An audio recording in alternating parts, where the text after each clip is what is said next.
পথ কুকুরদের খাওয়াতে গিয়ে রীতিমতো মার খেতে হলো সায়ন্তনী এবং ইন্দ্রনীলকে।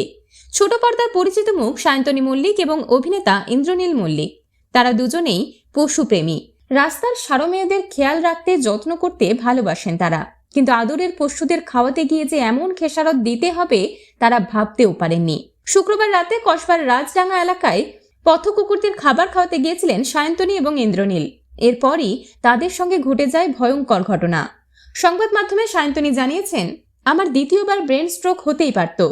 রীতিমতো অভিনেত্রীর গায়ে নাকি হাত তুলেছেন এলাকার বাসিন্দারা। ওদের দাবি, পাড়ায় এসে কুকুরদের খেতে দেওয়া যাবে না। কোনো একটি কুকুর নাকি কবে একজনকে কামড়ে দিয়েছিল, তাই তারা কোনোভাবেই চান না তাদের খেতে দেওয়া হোক। সায়ন্তনী জানান, আমাদের বাধা দিতে গিয়ে গায়ে হাত তোলা হয়েছে, যা কোনোভাবেই মেনে নেওয়া যায় না। সায়ন্তনী আরও জানান, গুরুতর চোট পেয়েছেন স্বামী ইন্দ্রনীলও।